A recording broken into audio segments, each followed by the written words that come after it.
आज जो हम अपना माथा ऊंचा करके खड़े हैं ना, इसके लिए किसी ने पहले अपना माथा कटाया है, तब आप और मैं अपना माथा ऊंचा करके खड़े हैं।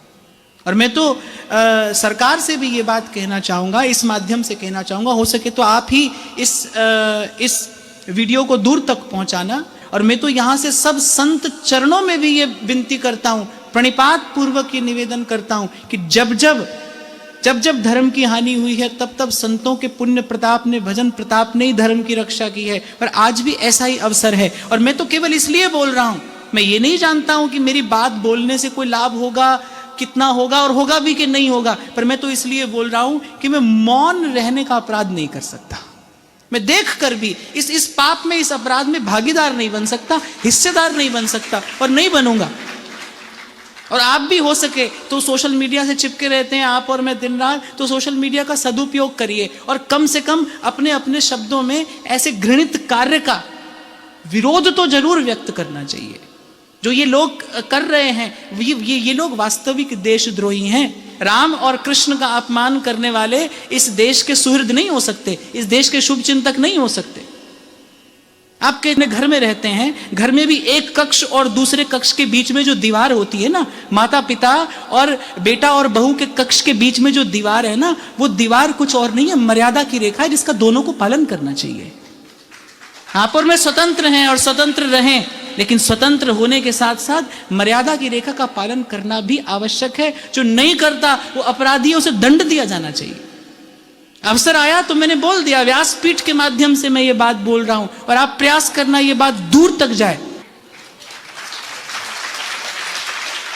ये बात आपके माध्यम से दूर तक जाए। कुछ भी हो, लेकिन हम अपने इष्ट और आराध्य के नाम का अपमान होते हुए नहीं देख सकते। मैं फिर कह रहा हूं, मैं सरकार से भी ये बात कह रहा हूं, और मैं सभी संत चरणों में भी ये बात निवेदन कर रहा हूं कि सबको एकजुट होकर ये कार्य करना चाहिए और इस प्रकार के इस कुत्सित और घृणित कर्म से इस पवित्र भूमि को मुक्त कराना चाहिए। ये निंदित कर्म है।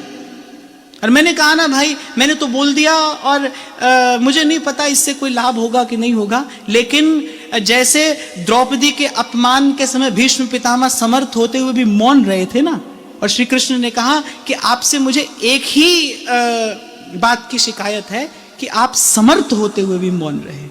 और आपको बड़ा छोटा सा उदाहरण देता हूं मैं। भीष्म पितामह समर्थ होते हुए भी मौन रहे, और गीधराज जटायु असमर्थ होते हुए भी रावण से भिड़ गए। भीष्म पितामह समर्थ थे, अगर एक हुंकार भरते दुर्योधन के प्राण निकल जाते।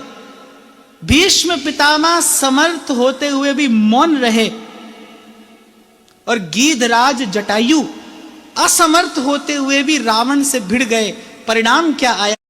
और मैंने कहा ना भाई, मैंने तो बोल दिया, और मुझे नहीं पता इससे कोई लाभ होगा कि नहीं होगा, लेकिन जैसे द्रौपदी के अपमान के समय भीष्म पितामह समर्थ होते हुए भी मौन रहे थे ना, और श्री कृष्ण ने कहा कि आपसे मुझे एक ही बात की शिकायत है कि आप समर्थ होते हुए भी मौन रहे। और आपको बड़ा छोटा सा उदाहरण देता हूं मैं।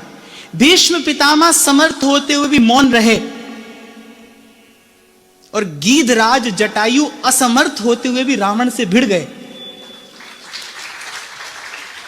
भीष्म पितामह समर्थ थे, अगर एक हुंकार भरते दुर्योधन के प्राण निकल जाते। भीष्म पितामह समर्थ होते हुए भी मौन रहे, और गीधराज जटायु असमर्थ होते हुए भी रावण से भिड़ गए। परिणाम क्या आया? भीष्म पितामह को अंत में शरशैया मिली, और गीधराज जटायु प्रभु की गोद में अपने प्राण छोड़ते हैं। किसी पर उपकार नहीं है भाई, धर्म के प्रति ये आपका मेरा कर्तव्य है। हम